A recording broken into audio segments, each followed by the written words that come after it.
Oke, saya membicarakan tentang Jibril ya, Jibril yang ada di hadits ya. Jadi ini ya di hadits Abu Daud 3626. Ya. Ini mengatakan ya, Jibril alaihissalam pernah berjanji untuk menemui Muhammad ya, tapi tidak datang ya. Selama ruangan tertutup antara kolam dan tempat lain juga ada penghubungnya, jadi bisa disimpan ya. Dan ini Jibril ini ya berkata, sesungguhnya kami tidak akan masuk ya ke dalam rumah yang terdapatnya anjing dan gambar.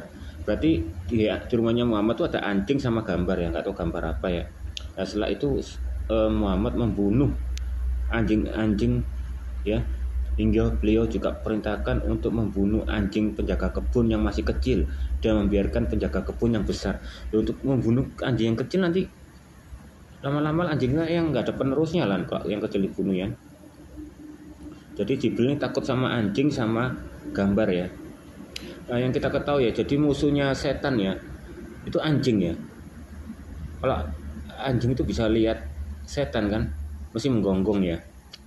Kalau sih menurut di dunia ini Abu Daud 3627 ya, mengatakan ya, Jibril yang memberikan pesan ya, dan pesan tadi malam aku datang menemuimu ya, dan tidak ada yang menghalangi untuk masuk kecuali patung yang ada di atas kamu.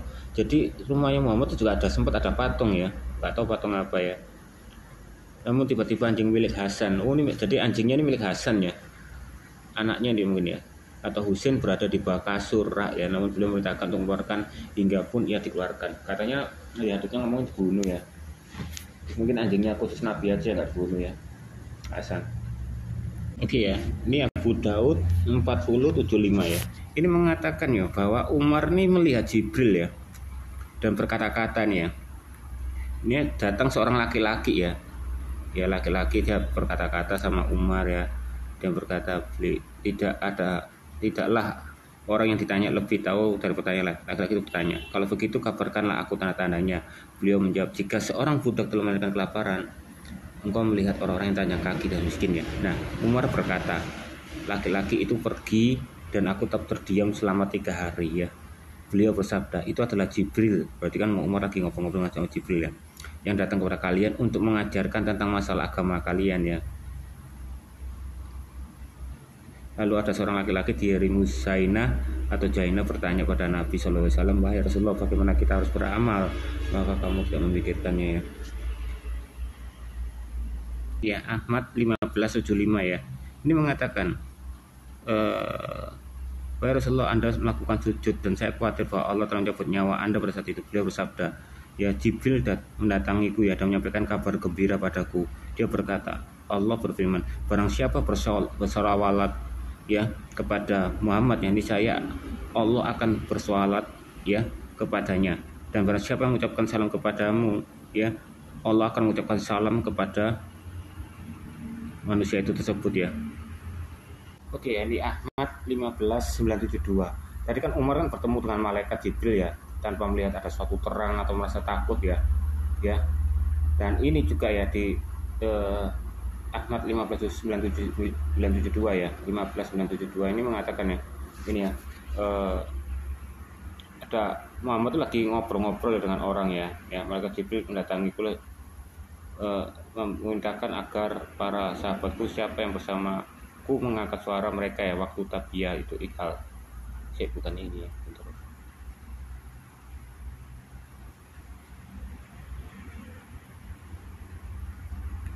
Bentar ya. Oh ini ya, Ahmad 15627 ya. Ini yang mengatakan ya, bahwa Rasulullah bercakap dengan Jibril ya. Makanya kan Abu Sama beranggapan orang itu menjauh dari mendekati Rasulullah ya. Jangan mendengar percakapan Nabi ketika pergi tiba. Rasulullah bertanya ya, apa yang membuat kamu tidak mengucapkan salam ketika aku melewati aku tadi malam? Kenapa nggak ditanya kok nggak mengucapkan salam? Nah, dia menjawab, saya melihat Anda sedang bercakap-cakap dengan seorang laki-laki, sedangkan saya khawatir jangan-jangan ada Anda keberatan jika aku mendekati berdua ya. Nah, Rasulullah menjawab ya, dialah Jibril ya. Kalau saja engkau mengucap salam, pastilah dia akan menjawabnya. Berarti wujud Jibril itu tidak bersinar ya, tidak beneran seperti orang gitu loh ya. Ya. Oke ya. Ahmad 16 144 ya. Ini mengatakan ya, Muhammad tanya kepada Jibril, negeri mana yang paling jelek? Jibril nggak tahu ya sebelum dia tanya kepada Allah ya. Hanya dia tanya kepada Allah, ternyata jawabannya Allah itu tempat yang paling jelek adalah pasar ya. Padahal di hadits mengatakan di surga ada pasar ya. Kurang tahu lagi ya. Oke ya, ini hadits Ahmad 16541 ya. Ini mengatakan ya bahwa Jibril ini diajari oleh Muhammad tentang Islam ya. Jadi Jibril nggak tahu Islam, yang ngajar itu Muhammad ya. Jibril alaihissalam datang bukan dengan bentuk aslinya ya, laki-laki ya, orang laki-laki ya, dari kaum muslimin. Dia mengucapkan salam kepada beliau pun menjawab. Jibril tangannya diletakkan di pada kedua lutut Nabi, nggak tahu maksudnya apa diletakkan pada Nabi. Lalu bertanyalah kepadanya. Jadi Jibril tanya ya, wahai Rasulullah, apakah Islam itu? Muhammad menjawab ya, kamu menyerahkan wajahmu kepada Allah dan bersaksi tiada Tuhan selain Allah, dan Muhammad adalah hamba dan rasulnya. Kamu menegakkan sholat dan bayar zakat. Jibril AS berkata ya, jika saya telah melakukan hal itu, saya telah masuk Islam. Muhammad yang jawab ya, iya. Langsung Jibril ini tanya lagi, apakah iman itu? Bayangkan Jibril sampai tanya iman pada Muhammad ya. Muhammad menjawab ya, kamu beriman pada Allah, hari akhir, para malaikat, kitab-kitab para nabi, kematian dan kehidupan setelah kematian, surga, neraka, perhitungan timbangan ya, dan semua takdir baik buruk maupun yang jelek ya. Nah, Jibril tanya lagi, jika saya melakukan hal itu, maka saya telah beriman. Beliau menjawab, ya. Lalu dia bertanya, Jibrilnya ya, apakah ihsan itu? Wahai Rasulullah, Muhammad menjawab ya, kamu menyembah kepada Allah seolah-olah kamu melihatnya. Jika kamu tidak demikian, maka dialah adalah melihatmu. Tuh, pasti Jibril pasti lihat Allah lah. Kok malam Muhammad bilang kamu melihat, menyembah pada Allah seolah-olah kamu melihatnya. Jika kamu tidak demikian, ini mungkin hanya karangan ya, biar orang Islam itu percaya kalau apa yang diperkatakan ini tadi ini semua ini Jibril nurut ya, berarti sesuai dengan ini. Maka saya bilang elif itu adalah Allah, lam itu Jibril, mam itu Muhammad ya. Jadi alif lam mim itu berarti mim itu Muhammad, itu berarti tiga Tritunggal. Islam itu juga Tritunggal ya. Ya Jibril ya Muhammad, Muhammad ya Jibril, Allah ya Muhammad ya Allah ya Jibril gitu. Ya. Rasulullah SAW dan tidak terlihat mengajak bicara ya, dan tidak terdengar suaranya ya. Berarti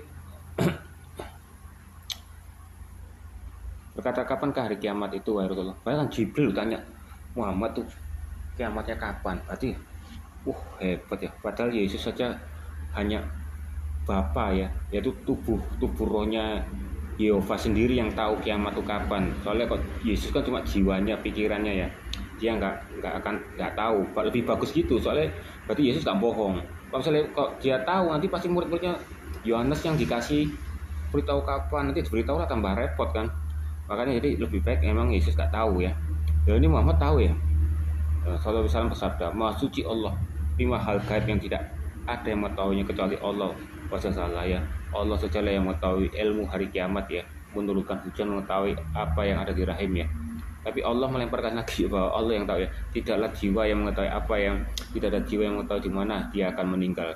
Sesungguhnya Allah Maha Pengetahui lagi Maha Tahu ya. Lalu orang yang bertanya berkata, wahai Rasulullah, jika kamu mau, saya akan ceritakannya dengan 2 tanda yang terjadi sebelumnya. Lalu bersabda, ceritakan padaku. Dia menjawab, jika kamu melihat seorang budak ya,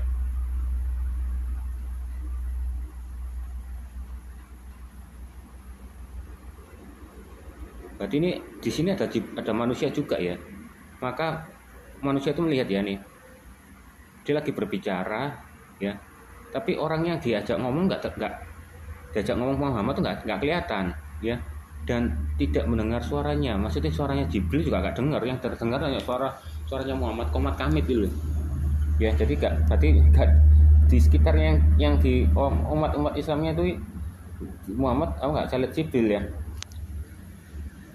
Habis itu barulah ini umatnya ngomong ya, wahai Rasulullah, jika kamu mau, saya menceritakan dengan 2 tanda yang akan terjadi sebelumnya ya. Malah umatnya mengajari tentang kiamat ya, tentang 2 tanda ya. Lalu Muhammad itu bertanya, ceritakanlah ya. Jika kamu melihat seorang budak melahirkan tuannya, lalu orang-orang banyak yang meninggikan bangunannya, dan ada orang miskin dan tidak bersepatu menjadi pemimpin manusia ya. Amir, Abu Amir atau Abu Malik. Lalu dia pergi, tak kala kami tidak melihatnya, beliau bersabda, Maha suci Allah 3 kali. Jibril alaihissalam yang telah datang mengajarkan orang-orang agama mereka demi hisab ya. Rasulullah SAW pernah dilarang sekian macam wanita yang tak boleh dinikahi ya. Yang lengkap, dan beliau sebut bahwa lutut Jibril menempel pada lutut Rasulullah. Oh, jadi Jibril itu berarti ngomongnya tangan ya. Sekarang Jibrilnya lututnya Jibril dan lututnya Muhammad saling bertempelan ya. Mungkin untuk menerima wahyu atau koneksi ya. Koneksi pangsit itu lewat lutut mungkin ya. Rasulullah SAW duduk pada satu majelis ya. Lalu Jibril alaihissalam datang, dia duduk di hadapan Rasulullah ya.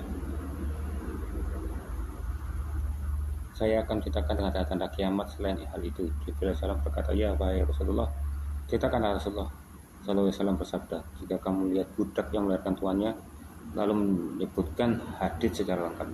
Jadi Jibril itu menghormati Muhammad tuh, Rasulullah ya. Jadi Ahmad 16:616 ya mengatakan ya, wahai Rasulullah, apakah ganjaran jika aku dibunuh di jalan Allah? Jihad ya. Beliau menjawab, surga.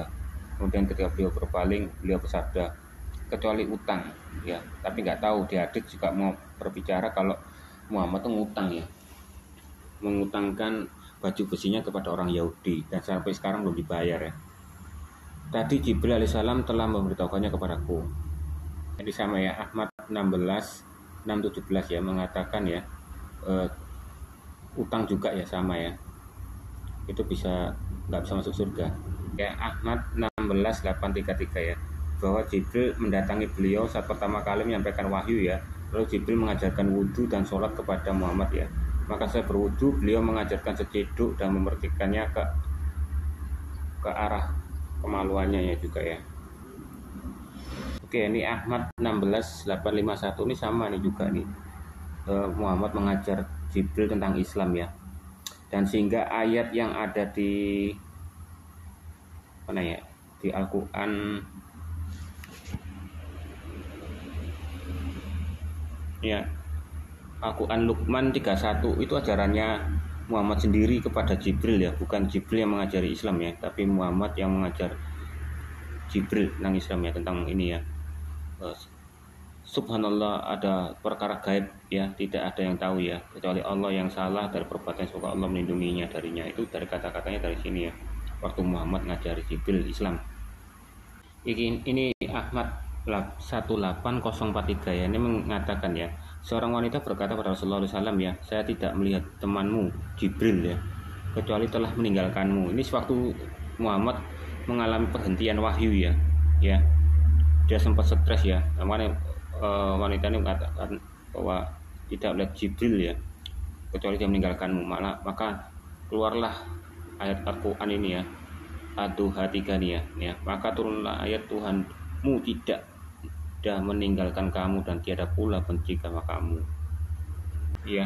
Ahmad 18053 nih menceritakan bahwa Jibril menangguhkan penurunan wahyu, jadi ditangguhkan ya, jadi dipending ya wahyunya nih ya kepada sallallahu alaihi wasallam ya, sehingga ia pun gelisah dan sedih. Dia mengatakan itu semua ya, demi waktu matahari sepenggalan naik dan demi malam apabila telah sunyi gelap, Tuhanmu tiada meninggalkan kamu dan tiada pula benci kamu ya, di Ad-Duha 1-3 ya, benar ya. Ini Ahmad 18294 ini sama ya, tentang kalau utang nggak bisa masuk surga ya. Ini sama juga Ahmad 18295 nih juga, Muhammad ini berkata ya, kalau orang memiliki tanggungan hutang ya, itu tidak akan masuk surga ya. Ini ya Ahmad 18467. Ini waktu itu ya Nabi SAW pernah kena santet ya, sebab ia ada pun jatuh sakit berhari-hari. Nah kemudian Jibril ini memfitnah ya, sesungguhnya seorang laki-laki dari kalangan Yahudi telah menyihirmu. Nah yang kita ketahui lah, gak usah jauh-jauh Yahudi lah ya, Yahudi kan pasti Taurat ya, orang Kristen juga ya.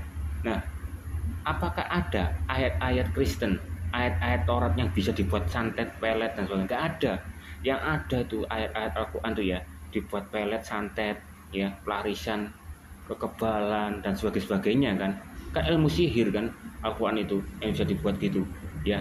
Misalnya kayak bikin minyak pelet ya, saya kan dulu mantan dukun ya, jadi saya tahu cara bikin minyak pelet. Pakai minyak pelet itu pakai minyak kelapa ya, kelapa murni ya, atau kelapa tunggal, dibacakan ayat Yusuf surat 4 ya, yang mungkin agak ingat ya, surat Yusuf ayat 4 itu nggak salah, Isa kalla Yusufu li abihi ya bati ini itu ada sasarok kakapau samsa kamar rasa sajidin nggak salah ya.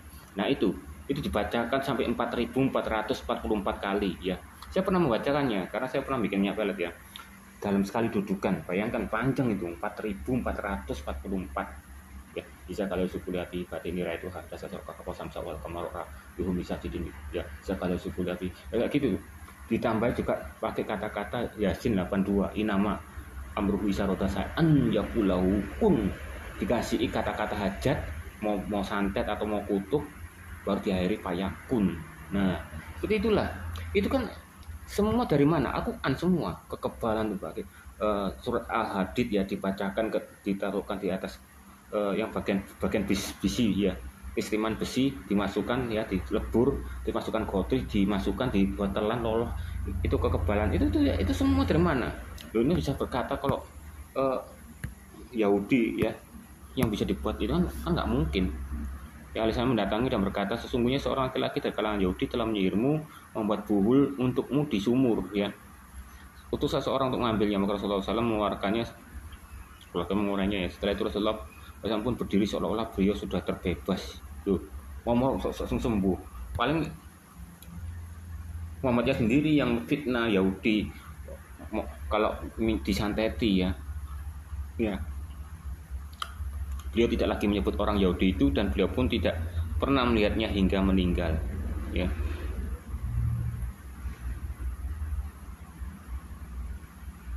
Oke, di Ahmad 19.839 ini mengatakan ya, Jibril alaihissalam itu datang ya membawa demam, penyakit klorea ya. Apa yang aku tahan demam Madinah, sedangkan tahu aku melakukan negeri Syam oleh karena penyakit tahun ya, sebagai syahid sebagai umatku. Jadi Jibril membawa demam ya, penyakit ya. Jika ada orang mati umatnya ya, Muhammad ya, ini Islam ini berkata kalau itu rahmat ya, tapi bagi orang kafir itu penyakit. Sedangkan umat muslim terkena penyakit ini, demam ini ya, klorea ini ya, dianggap sebagai rahmat yang diberikan oleh Jibril ya, dianggap sebagai mati syahid. Tapi kalau bagi orang kafir sebagai penyakit mati. Wah, ya, Ahmad 20.210 ini menceritakan ya bahwa Jibril dan Mikail saling meminta ya. Jadi Jibril mendatangi sebelah kanan ya, dan Mikail di sebelah kiri ya. Mungkin di kanannya Muhammad, Mikail di kanan kiri ya. Baca Al-Quran dengan satu dialek. Lalu Mikail berkata, mintalah tambahan hingga akhirnya menjadi 7 dialek ya. Makanya Al-Quran itu diterbitkan dalam 7 dialek ya, 7 bahasa ya, ibaratnya gitu ya. Ini di Ahmad 20.211 ya. Ini Nabi Muhammad ya, atap rumahku terbuka di Mekah, kemudian Jibril turun dan membelah dadaku ya, disesar ya, kemudian mencuci dengan air zam-zam ya, organ-organnya Muhammad ya, biar banyak dosa-dosanya itu akan tersucikan ya.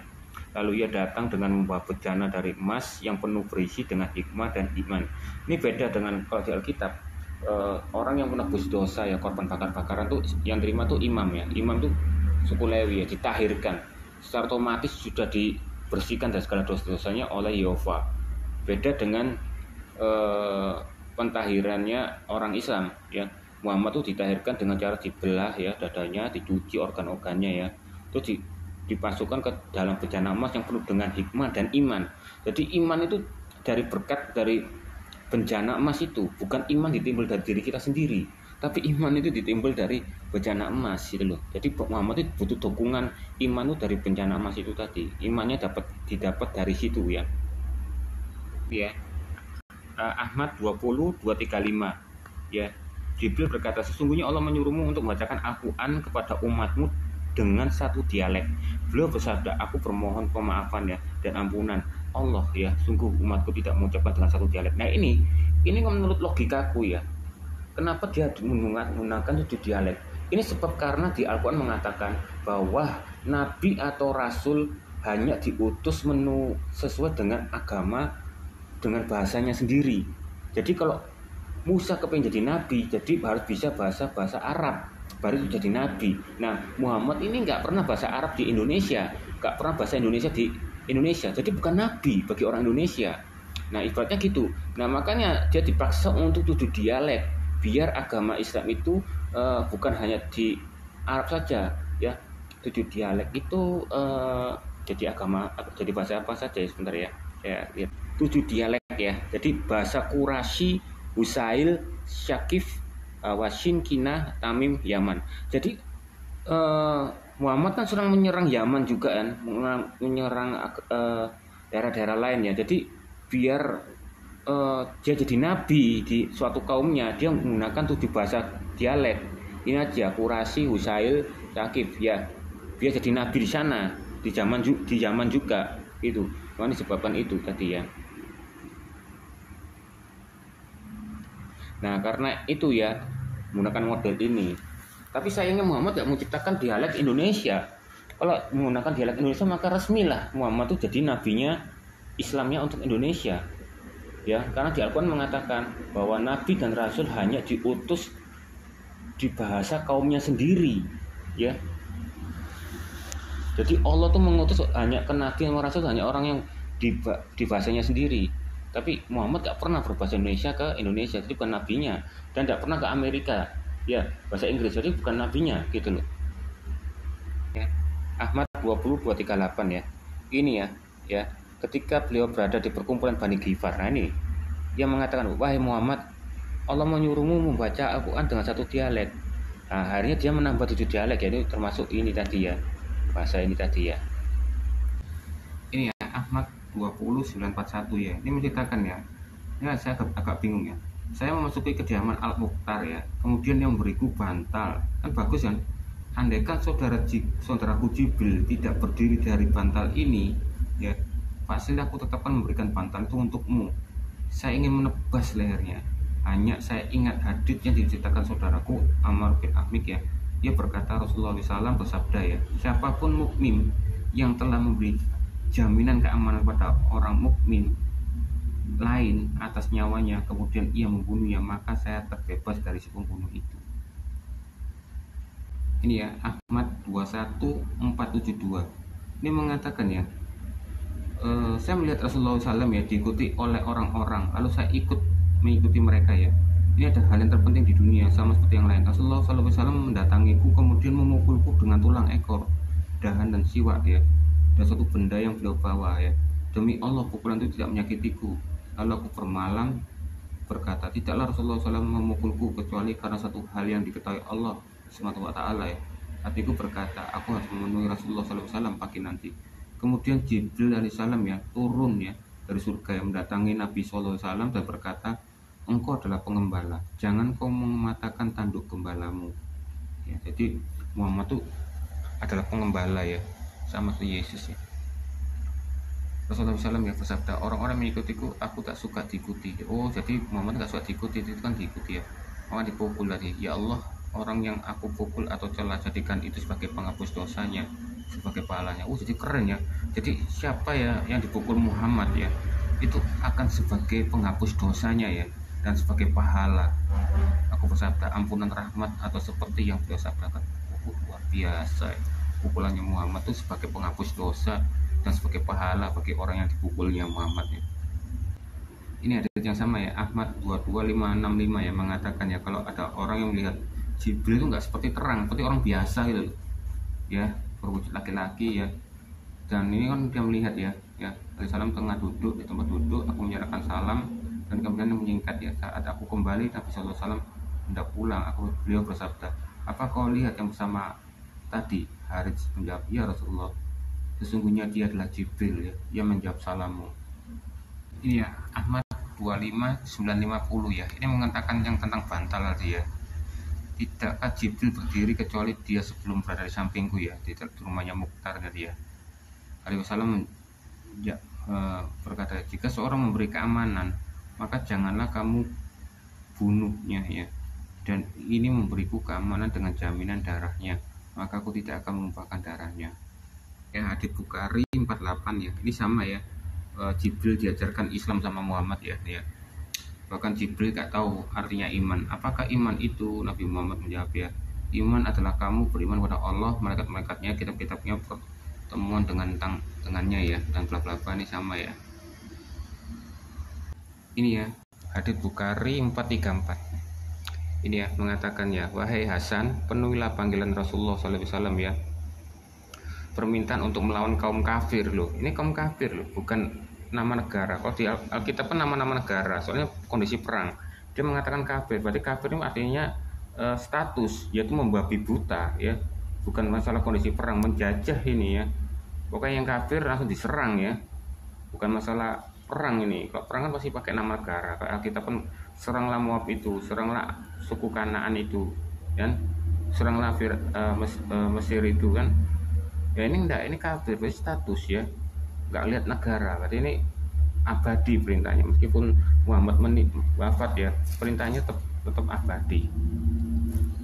Ya, hadits Bukhari 1057. Ini juga sama ya, yang saya pernah katakan ya. Ini kawan Quraisy berkata, setan telah meninggalkannya, maka turunlah surat Ad-Duha tadi ya. Wad-duha wal laili idza zaja.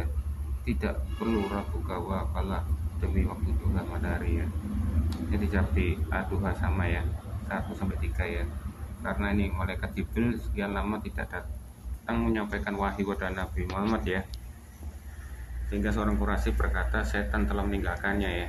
Katanya ngomongnya Jibril ya di hadits yang lainnya, tapi ini dia ngomongnya setan telah meninggalkannya. Karena sistem terima wahyunya Muhammad itu yang pernah saya katakan di video sebelumnya tentang wahyu ya. Wahyu itu waktu Muhammad terima wahyu itu diem, bengong gitu.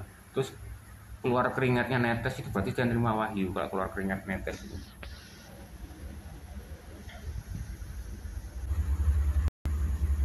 Nah, kalau di Alkitab kan orang Kristen kan percaya kepada Yesus akan ditebus ya, dan percaya kebajikannya, dan kita melakukan firman-Nya dan berdosa baru masuk surga ya, bukan dosa tomat ya, kupat apa, habis topat terus kumat gitu, enggak ya. Dan apa yang kamu tabrak akan kamu tuai dan sebagainya ya. Dan bukan hanya orang berseru Tuhan ya, yaitu berdoa, tapi tidak melakukan untuk menjauhi dari najis atau dosa, itu bisa masuk surga ya, enggak ya, tapi masuk neraka ya. Itu yang diajarkan oleh Alkitab. Tapi kalau di sini hadits Bukhari ya 22-13, tidak perlu tebus dosa, asal kamu ini ya, siapa saja yang mati dari umatmu ya, dan dia tidak menyekutukan Allah ya, jadi dia tuh setia terhadap Islamnya ya, dengan sesuatu apapun ya, keadaannya mau bejat kayak apapun, pasti masuk surga ya. Ya, ini bedanya ya. Jadi Islam itu masuk surga tanpa tebusan atau tanpa tebusan dosa tuh, tanpa penghapus dosa tetap masuk surga asal tidak mensekutukan Allah ya. Makanya kata Habib Imam Ustadz mau bilang, mau bejat kayak apapun ya, rusak bagaimanapun, kita tetap masuk surga ya. Memang ada orang Kristen bilangnya, mana yang menjaminmu ya, ini ya. Tapi sebetulnya Al-Quran ini mengatakan ya, asal pun tidak mensekutukan Allah ya, asal masuk surga. Meskipun kamu bejat, rusak, berdosa pun ya, apa yang kamu lakukan tetap masuk surga. Oke, ini dia hadits Bukhari ya 2973. Ini mengatakan bahwa Rohul Kudus ini ya, ini adalah malaikat Jibril salam ya. Sama seperti Jibril ya meniupkan nafasnya ya ke farjahanya Maryam. Farjah itu bahasa Indonesianya, Arabnya itu adalah vagina. Kenapa kok di sebelah hanya kok di bagian vaginanya? Kan jorok sekali ya Al-Quran dia. Kenapa nggak di perutnya gitu? Kok mesti di vaginanya Maryam ya? Jadi ini ya, jadi Rohul Kudus ini ya. Nah, orang Islam itu tolol ya. Dia mengatakan Rohul Kudus adalah Muhammad. Yang dikirim ada sebagai yang di Alkitab tuh Roh Kudus adalah Muhammad. Oh, di sini lah hadits mengatakan Roh Kudus adalah malaikat Jibril. Dapat dari mana dia? Ini ya. Hadits Bukhari 2974. Muhammad itu mengajarkan Hasan ya, cucunya panaknya ya. Cacilah mereka atau dengan redaksi lipat gandakanlah cacianmu untuk melawan orang musyrik ya, orang kafir ya. Karena Jibril selalu bersamamu. Dia ngajarkan yang jelek ini ya. Kalau Yesus kan mengajarkan jika kamu diberi pipi kananmu, berikan pipi kirimu, itu bukan berarti kamu eh, pipi kanan tampar pukulan lagi, enggak gitu. Makanya Yesus berkata ya, cerdiklah seperti ular tapi tuluslah seperti merpati. Itu cara membaca Alkitab ya. Jadi kita tuh cerdik seperti ular ya, tapi tulus seperti merpati ya. Jadi kita tuh cerdik, apa maksudnya ini ya, jangan kita jadikan eh, bola sandungan Pak bagi orang di bal-balan gitu, bukan ya. Jadi kita harus cerdik, tapi kita melakukan itu dengan tulus ya. Ya.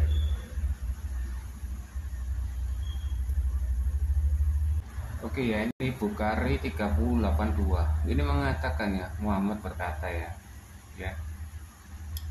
eh,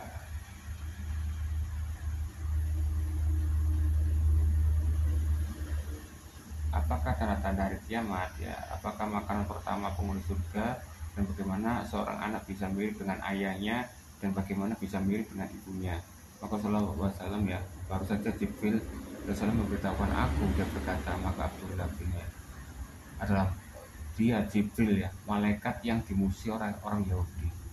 Jadi Yahudi itu gak punya Jibril, dan Jibril itu adalah malaikat yang dimusuhi oleh orang Yahudi ya.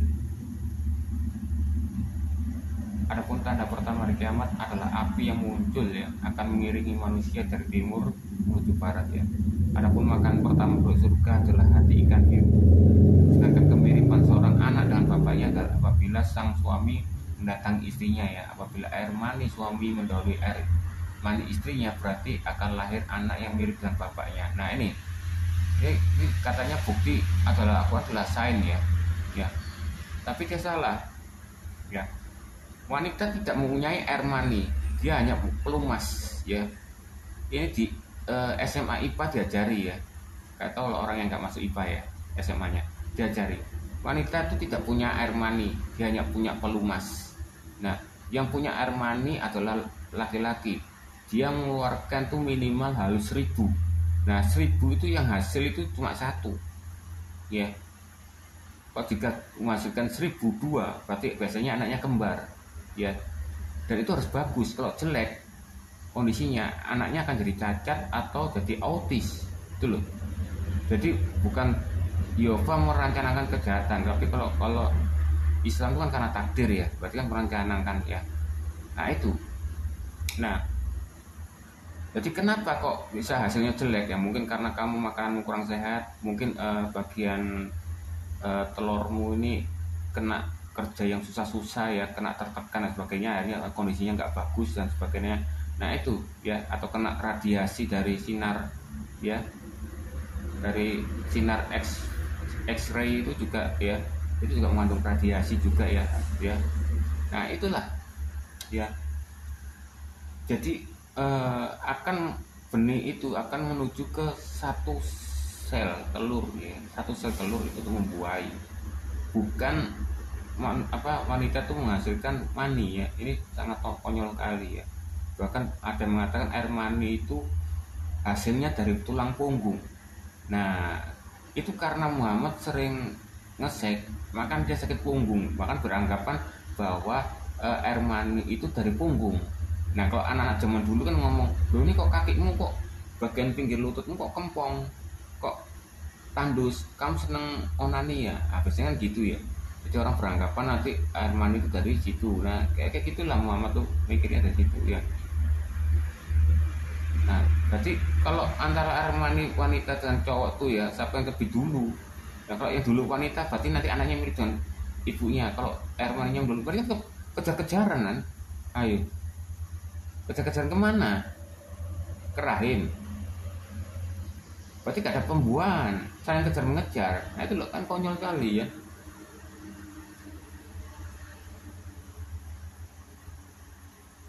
Bagaimana pendapat kalian Abdullah bin Salam memeluk Islam? Ya, mereka menjawab, semoga dia melindungi Allah dari perbuatan itu.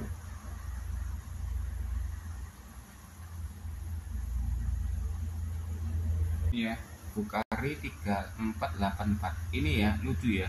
Muhammad ya berkata, wahai Aisyah, ini ada malaikat Jibril datang menyampaikan salam kepadamu. Ya, aku katakan wahai alaihissalam rahmatullahi wabarakatuh, salam sejahtera rahmat. Nah, baginda dapat melihat sesuatu yang aku tidak melihatnya. Berarti Aisyah nggak bisa melihat. Jibril kan konyol. Beda kalau waktu Yesus ya, waktu Yesus dibangkitkan ya. Nah, itu ada dua malaikat ya. Dia lihat kan, Tuhan, jika kamu menyembunyikan mayat Tuhanku, tolong beritahukan. Dia sudah bangkit. Begitu kan Maria Magdalena lari kan, memanggil murid yang lain. Nah, muridnya datang juga melihat, ada malaikat juga. Berarti saling melihat loh, dan tertonton gitu loh ya.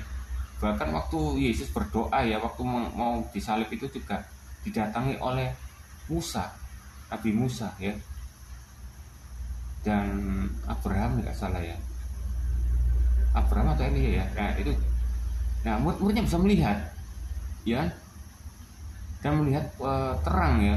Yesus terang, Musa terang, dan Nabi Abraham atau Elia ya, terang juga. Nah, kalau ini Muhammad tidak ada yang bisa melihatnya ya, kecuali dia gitu kan konyol.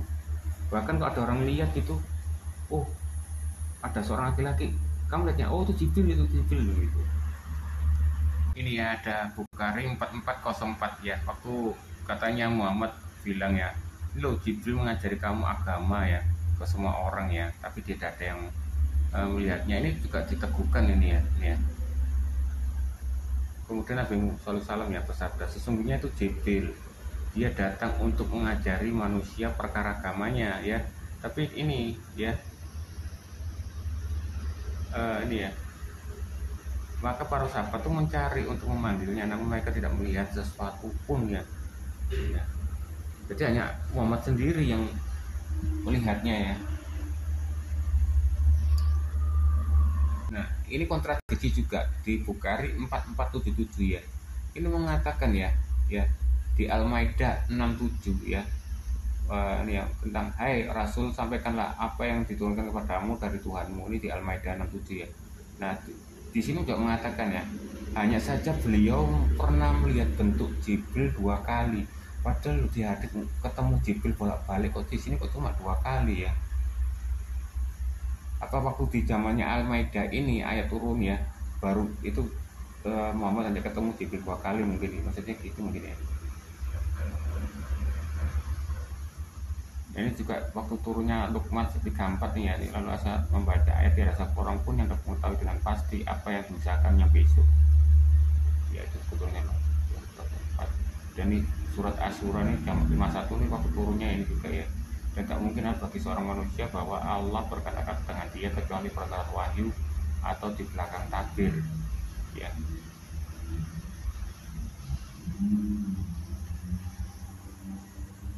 Dialah yang maha halus lagi maha mengetahui. Al-An'am 103 ya. Ini munculnya dari sini ya waktu ngajarnya.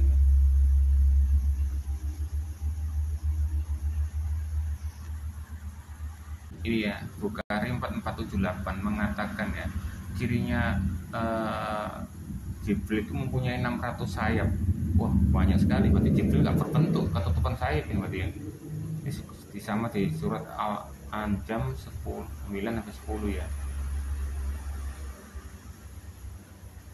Ya, Bukhari 4548. Ini ya, waktu Ibnu Abbas berkata ya, ketika Jibril membawa wahyu, biasanya Rasulullah SAW itu menggerakkan lisan dan kedua bibirnya, dan bisa diketahui bahwa beliau berat dalam menerimanya. Ini maksudnya gini loh, berat menerimanya ya, menurut hadis-hadisnya sudah saya baca ya, bahwa Muhammad itu terima wahyu itu diem, orang bengong ya, terus keluar keringatnya itu berarti tandanya sudah menerima wahyu. Jadi kalau ada umat-umat ngeliat Muhammad tiba-tiba bengong, itu berarti dia menerima wahyu ya. Terus sampai keluar keringatnya drodos, itu berarti dia menerima wahyu. Itu ciri-cirinya Muhammad itu menerima wahyu kayak gitu ya. Ini sama perkataannya dikatakan Ustadz ya, atau Habib yang mengatakan sebejat-bejatnya Islam itu tetap masuk surga ya, gitu ya. Itu jaminannya ya, jadi tidak perlu penebusan dosa ya, dia bisa otomatis ya. Ini di Bukhari 5797 ya, mengatakan ya. Maka Nabi SAW ya bersabda, itu adalah Jibril datang memberitahu kepadaku, siapa saja yang mati dari umatku dan tidak mensekutukan Allah dengan sesuatu pun, maka ia akan masuk ke surga. Langsung umatnya bertanya, wahai Rasulullah, ada apa dengan laki-laki dan perempuan? Beliau jawab, walaupun berzina dan mencuri. Ya, aku berkata sampai kepadaku ya, berarti apa? Berarti dia masuk surga meskipun dia adalah berzina dan mencuri. Ya. Ini ya Bukhari 5962 ya. Ini mengatakan juga sama ini. Ya. Karena aku tidak mendengar seorang pun yang kembali bersama Anda. Jadi orang-orang ini tidak ada yang dengar ya, tidak ada yang bersama Muhammad ya. Tapi beliau bersabda, itu adalah Jibril alaihissalam ya, yang menempat padaku sampingnya Hara. Katanya, berilah kabar gembira untuk umatmu, barang siapa yang meninggal tidak bersekutukan Allah dengan sesuatu pun, maka ia akan masuk surga. Apa? Aku pun bertanya, wahai Jibril, walaupun ia mencuri dan berzina? Ya, walaupun dia mencuri dan berzina ya. Jadi orang yang pencuri dan berzina itu tidak apa-apa, pasti masuk surga. Beda kalau di Alkitab, bukan hanya yang orang berseru Tuhan, Tuhan, Tuhan, dan melakukan banyak mujizat kesembuhan, mujizat setan, yang melakukan puasa dan ini ya, yang bisa masuk surga. Tetapi orang yang melakukan kehendak Bapa yang di surga, yaitu menjauhi dosa-dosa. Itu tujuannya arti Alkitab itu. Ini ya di Bukhari 6467. Jibril itu juga menyelamatkan Muhammad ya ketika ia mau bunuh diri ya. Ini ya ketika siapa itu namanya tuh Warakah ya. Warakah kan pendeta ya. Ketika meninggal ya, otomatis Muhammad gak bisa nyontek ya dari Taurat-Taurat yang lama ya. Akhirnya jadi terhenti ya. Ya. Begitu wahyunya terhenti nih, ini apa namanya, Warakah ini ya Warakah ya. Warakahnya itu nanti meninggal nih ya, meninggal ya, dan wahyu berhenti. Soalnya Muhammad gak bisa nyontek akan Taurat ya untuk dimasukkan ke dalam Islam. Jadi Warakahnya salah, ikut salah ya. Dia mengatakan Maryam itu ibu Yesus itu saudaranya Hasan ya, Harun temannya Musa ya, teman perjalanannya Musa ya.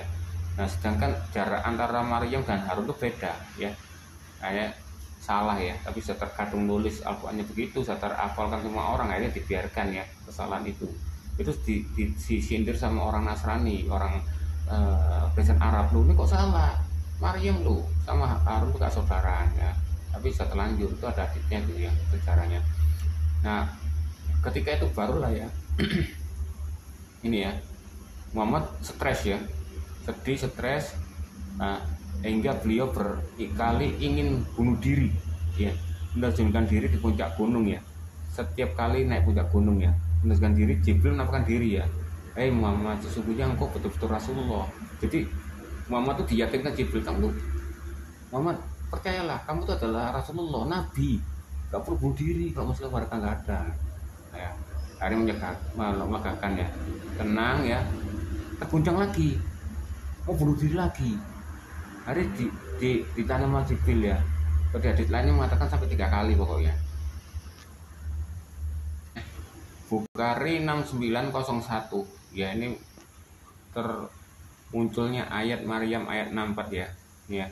Dan tidaklah kami menurunkan ayat melainkan dengan perintah Tuhanmu, milik dialah apa yang di depan kami dan di belakang kami.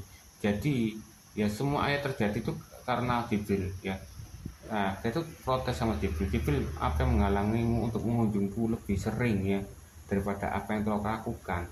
Ini sama ini dengan hadis yang lainnya ya, bahwa Jibril ini mengelak ya, aku lebih turut perkataannya Allah daripada perkataanmu ya. Dia ngomong gitu ya, kenapa kok aku harus mengunjungi kamu terus gitu loh, aku lebih turut perkataannya Allah daripada perkataanmu, macam gitu dalilnya ya. Tapi sama Jibril takut ya gak bisa masuk karena ada patung. Jadi patung itu terjadi bukan karena untuk penyembah berhala. Patung itu terjadi nggak boleh itu biar Jibril bisa masuk dan Muhammad itu terima wahyu. Sama dengan jilbab. Jilbab itu terjadi itu buat apa? Untuk istrinya Nabi dan untuk orang Muslim itu dibedakan biar diselamatkan, tidak boleh diganggu. Kalau budak nggak boleh ke jilbab, dipukul sama Umar, jadi dipukul sama Muhammad kan. karena kamu tuh budak bukan orang merdeka. Jadi kalau yang nggak pakai jilbab itu adalah budak dan boleh dicabuli dan boleh diganggu. Kalau yang ada jilbab itu ya sama. Patung itu terjadi itu bukan karena Allah melarang untuk patung, biar Jibril itu bisa masuk. Dan juga gambar itu bukan sesuatu yang haram, karena Jibril itu tidak bisa masuk, makanya dilaranglah gambar itu ya. Bukan Allah yang melarang atau haram ya, karena Jibril bisa masuk. Oke, ini di Darimi ya, nomor 23 ya, mengatakan ya, ketika Rasulullah SAW ya, dia sedang duduk sedih berlumuran darah ya, waktu menyebabkan perlakuan orang-orang kafir situasi Mekah ya. Lalu Jibril berkata, wahai Rasulullah, apakah baginda ingin saya perlihatkan tanda? Nah, Jibril memanggil Rasulullah itu baginda ya, ibaratnya itu tuan ya. Kalau di zaman Yesus dulu, zaman dulu ya, kata tuan tuh nggak ada, semua tuh Tuhan. Jadi budak tuh manggil tuannya tuh Tuhan. Jadi Tuhannya itu siapa yang memiliki kehidupan orang itu dan memiliki segala sesuatu itulah Tuhan. Ya, kalau Tuhannya adalah yang pemiliknya adalah manusia, jadi termasuk Tuhan itu adalah Tuhan manusia, yaitu Tuan ya. Nah, karena ada bahasa Sanskerta itu ya, maka terciptalah kata jadi dua, Tuhan sendiri, Tuan sendiri. Nah, itu yang terjadi. Itu pernah saya jawab di komen-komen ya, mesti di ini apa, kena blacklist ya, perkataan itu dihapus ya karena tidak memenuhi standar. Itu dilaporkan. Soalnya apa? Muslim itu tahu beda, zaman dulu itu nggak ada dibedakan antara Tuhan dan Tuan ya. Makanya kenapa betul aku adalah guru dan Tuhan, tapi jadi Tuan dulunya ya, jadi Tuhan. Memang dulu tuh memang nggak ada perbedaan antara Tuhan dan Tuan karena Sanskerta itu. Nah, aku beri komen itu di setiap videonya orang Islam di TikTok itu mesti langsung dihapus ya, diberi peringatan itu.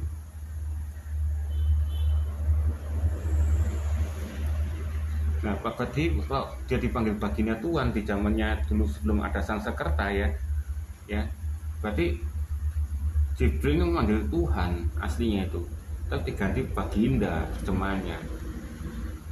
Jadi Jibril itu menganggap itu Muhammad itu Allah, makanya Nabi Suma Allahnya itu yang Muhammad itu sendiri, yang benar. Oke ya, ini Ibnu Majah ya 455 ya, ini mengatakan ya, Jibril mengajarkan wudhu dan memerintahkan agar aku membersihkan air pada bagian kain yang karena sisa kencing yang keluar dari wudhu. Nah, ini kok kita sambungkan dengan hadits yang lain ya. Waktu Muhammad kencing duduk ya, dia mengatakan, Muhammad kenapa kamu kencing duduk ya, kamu nggak tahu kan kalau Bani Israel itu juga kencing duduk ya, biar tidak terkena air kencing, dengan alasannya gitu ya. Bahkan Umar pun disuruh waktu kencing berdiri ya, Umar disuruh kencing duduk kan ya. Bahkan Umar menganggap itu sunnah ya kalau kencing duduk ya, untuk mengikuti Nabi. Makanya Umar juga mengikuti Nabi kencing duduk. Nah, ini kok kenapa kok di dalam wudhu ya, di tempat yang tertutup bisa kena kencing? Berarti Muhammad bisa kencing berdiri. Mungkin karena malu, ditakut dilihat umatnya ya, anunya kecil atau kena hernia mungkin ya, mungkin dia kencing duduk ya nggak kelihatan. Karena di hadits mengatakan Musa itu nggak mandi bareng ya, karena Musa itu kena penyakit hernia dan malu. Nah, dia menuduh itu bahwa Nabi Musa itu kena penyakit hernia, nggak tahu nyontek dari mana. Jadi kita nggak mengatakan itu, dia nyontek kitab mana, atau dia menuduhkan Musa itu begitu. Jadi apa yang dituduhkan dia kepada Musa itu pasti mengenai dirinya sendiri. Dia mungkin kena hernia, malu mungkin ya, dia mungkin kena hernia, makanya itu jadi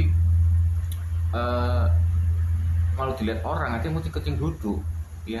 Tapi kalau di tempat wudhu, tempat yang tertutup, dia kencing berdiri. Ini mungkin ya menurut logikaku. Oke ya, sekian dulu ya, karena ini haditsnya juga error ya. Sampai sini aja, masih panjang soalnya. Oke, makasih.